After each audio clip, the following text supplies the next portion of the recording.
ഞാൻ ഒന്ന് രണ്ട് കാര്യങ്ങൾ പറയേണ്ടതുണ്ട്. ഒന്ന്, ഈ കേസ് മനോരമ പത്രമാണ് ആദ്യമായി ഈ ഇന്ററിം സെറ്റിൽമെന്റ് ബോർഡിന്റെ വിധിയെ പുറത്തു കൊണ്ടുവരുന്നത്. അതിനുശേഷം കോൺഗ്രസിന്റെ നേതാവും മൂവാറ്റുപുഴ MLA സി മാത്യു കുഴൽനാടൻ ഈ വിഷയം കൊണ്ടുവന്നു. ആ വിഷയത്തെ CPM ഡിഫെൻഡ് ചെയ്തത് ഇപ്പോൾ ജിൻഡോ പറയുന്ന പോലെ തന്നെയാണ്. ഈ രണ്ട് കമ്പനികൾ തമ്മിലുള്ള ഒരു ഇടപാടിൽ അതിനകത്ത് മറ്റൊരാൾക്ക് എന്ത് കാര്യം എന്നുള്ള നിലപാടിലാണ് CPM അതിനെ ഡിഫെൻഡ് ചെയ്തത്. ഏറെക്കുറെ കേസ് അവസാനിക്കുന്ന ഒരു സാഹചര്യത്തിൽ നിന്നാണ് ഞാൻ എൻ്റെ റിട്ടുമായി ഹൈക്കോടതിയിൽ വരുന്നത്. അവിടേക്ക് ഈ കേസ് വന്നപ്പോൾ ഈ കേസിനുണ്ടായ പ്രത്യേകത എന്ന് പറയുന്നത്, കേൾക്കാവോ? ഹലോ, കേൾക്കാം, പറഞ്ഞോളൂ.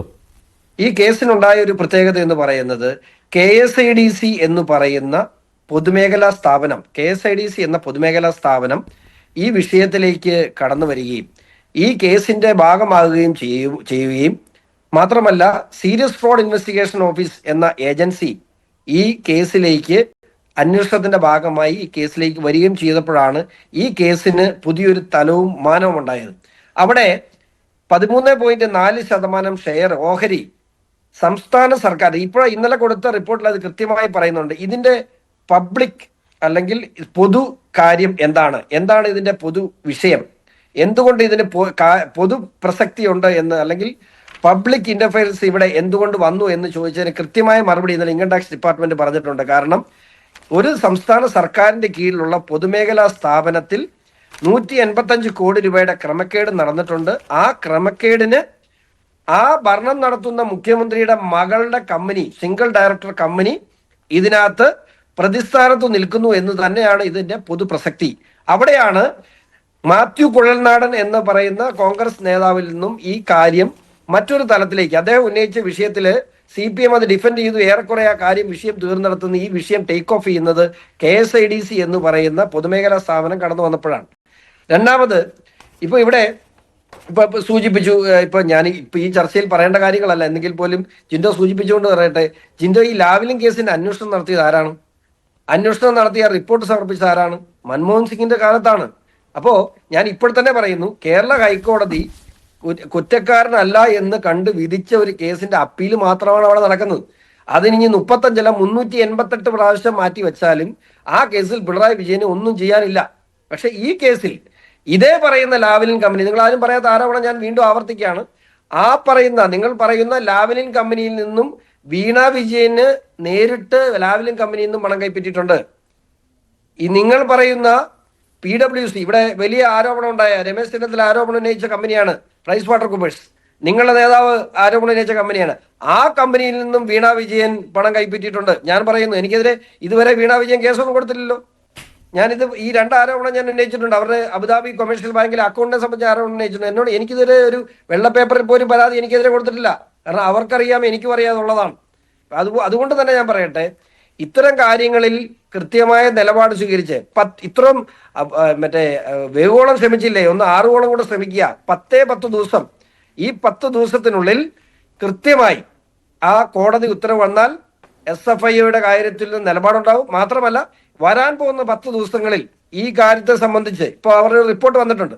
ആ റിപ്പോർട്ടിന്റെ അടിസ്ഥാനത്തിൽ പരാതിക്കാരൻ എന്ന നിലയിൽ ഈ വിഷയത്തിൽ നിരവധി കാര്യങ്ങൾ എനിക്ക് ചെയ്യാനുണ്ട്. അതെല്ലാം പക്ഷേ ആദ്യം അഡ്വക്കേറ്റ് ബലദേവ് പറഞ്ഞ കാര്യം, ഇനിയിപ്പോൾ ഉത്തരവ് വന്നാൽ തന്നെ ഇതിൽ CMR അല്ലേ ഇതിൽ പ്രതിയാകുന്നുള്ളൂ എന്നാണ്. അവരാണ് ഇതിനകത്ത് ആൻസറബിൾ എന്നുള്ള വാദമാണ് ഇപ്പോഴും ഇടത് സഹയാത്രികരും അതുപോലെ തന്നെ CPM നേതാക്കളും പറയുന്നത്. ഒരിക്കലുമല്ല. ഇവിടെ ഞാൻ CMRL കമ്പനിയുടെ ഒരു പബ്ലിക് ലിമിറ്റഡ് കമ്പനിയാണ് CMRL. ആ CMRL കമ്പനിയുടെ ഒരു ഓഹരി ഉടമയാണ് ഞാൻ ഈ കേസ് കൊടുക്കാൻ വേണ്ടി മേടിച്ചാട്ടോ. അല്ലെങ്കിൽ ഞാൻ അതിന്റെ ഓഹരി ഉടമയെന്ന് പറഞ്ഞാൽ എനിക്ക് 3 ഷെയറേ ഉള്ളൂ. CMR കമ്പനിയുടെ വെറും 3 ഷെയറിൽ 235 രൂപ വീതം ഞാൻ 3 ഷെയർ മേടിച്ചിട്ടുണ്ട്. ഓഹരി ഉടമയാണെന്ന് പറയാൻ വേണ്ടി ഞാൻ മേടിച്ചതാണ്. അങ്ങനെ എന്നെ പോലെ CMRL കമ്പനിയുടെ ഓഹരി ഉടമകളായ മുഴുവൻ ആളുകളെയും അവർക്ക് അർഹതപ്പെട്ട പൈസയാണ് 185 കോടി രൂപ. അതിനകത്ത് 185 കോടി രൂപയുടെ 13.4% കേരള സംസ്ഥാന സർക്കാരിന് അർഹതയുള്ള പൈസയാണ്. ആ പൈസ തിരിച്ചു കൂട്ടണം. ഞാൻ എന്റെ ഹൈക്കോടതിയിലെ കേസിൽ SFI അന്വേഷണം മാത്രമല്ല, ഡിസ്ജോർജ്മെന്റ് ഓഫ് അസറ്റ്സ്, അവരെ തട്ടിച്ചുകൊണ്ട് പോയ മുഴുവൻ പണവും തിരിച്ച് ഓഹരി ഉടമകൾക്ക് കിട്ടുന്നിടം വരെ എന്റെ പോരാട്ടം തുടരും. ഓഹരി ഉടമ എന്ന് വെച്ചാൽ അതിനകത്തൊരു ഓഹരി ഉടമ സംസ്ഥാന സർക്കാർ. ശരി ബലദേവ്, ഇതിനുള്ള മറുപടി നൽകുക. ഇതിൽ ഏറ്റവും പ്രധാനപ്പെട്ട ഗ്രൗണ്ട് എന്ന് പറയുന്നത് അതായിരുന്നുവല്ലോ, ഇതിലൂടെ പബ്ലിക് ഇൻട്രസ്റ്റ് ഇല്ല എന്നുള്ളതാണല്ലോ. അത് ജസ്റ്റിഫൈ ചെയ്യുന്നതിന് വേണ്ടി IT ഡിപ്പാർട്ട്മെന്റ് മാത്രമല്ല കേന്ദ്ര സർക്കാരും ഇക്കാര്യത്തിൽ കഴിഞ്ഞ ദിവസം കൊടുത്ത റിപ്പോർട്ടിൽ പറയുന്നുണ്ട്. KSDC, a state-owned corporation, has 13.4% stake in CMRL, which itself constitutes public interest.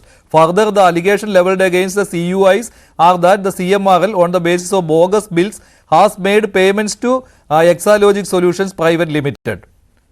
ഇതിനപ്പുറമൊന്നും വേണ്ട. താങ്കളുടെയും അതുപോലെ തന്നെ CPM സഹയാത്രികരുടെയും നേതാക്കളുടെയും ഒക്കെ വാദം എന്ന് പറയുന്നത് ഇത് CMRL-നെ മാത്രം ബാധിക്കുന്ന കാര്യം എന്നാണ്. CMRL എന്ന് പറയുന്നത് അത് പൊതു താല്പര്യമുള്ള കമ്പനിയാണ്. 13.4% ഓഹരി KSIDC-യുടേതാണ്. അതായത് സംസ്ഥാന സർക്കാരിന്റെയാണ്, പൊതുപണമാണ്. മഞ്ജുഷേ, കമ്പനീസ് ആക്ട് 210 പ്രകാരം വീണയുടെ കമ്പനിയായ എക്സാലോജിക് കമ്പനി ഗുരുതരമായ തെറ്റു ചെയ്തിട്ടുണ്ട്. സെക്ഷൻ 447 ഉൾപ്പെടെയുള്ള കമ്പനി സെക്ഷൻ 447 ഉൾപ്പെടെയുള്ള സെക്ഷൻസ് നിലനിൽക്കുന്ന നോൺ ബെയിലബിൾ ഒഫൻസ് വീണയുടെ കമ്പനി കമ്മിറ്റ് ചെയ്തിട്ടുണ്ട് എന്നാണ് ഈ റിപ്പോർട്ടിൽ പറയുന്നത്. ശരി, അതുകൊണ്ട് തന്നെ ഇത് മാത്രമല്ല, വീണയുടെ കമ്പനി പൂട്ടിക്കെട്ടുവാനായി അല്ലെങ്കിൽ അത് ക്ലോസ് ചെയ്യാൻ വേണ്ടി കൊടുത്ത ആപ്ലിക്കേഷൻ പോലും ഫേക്കാണ്. അവർ കൊടുത്തിട്ടുള്ള കണക്കുകൾ ഫേക്കാണ്. ആ വർഷം കമ്പനി നഷ്ടമായിരുന്നു എന്ന് പറഞ്ഞ ഫേക്കാണ്. അങ്ങനെ വീണക്കെതിരെ നിരവധി ചാർജുകൾ കമ്പനീസ് ആക്ട് പ്രകാരം വരും. ശരി, കാര്യങ്ങൾ സീരിയസ് അല്ല എന്ന് പറയുന്നതിൽ കാര്യമില്ല കേട്ടോ.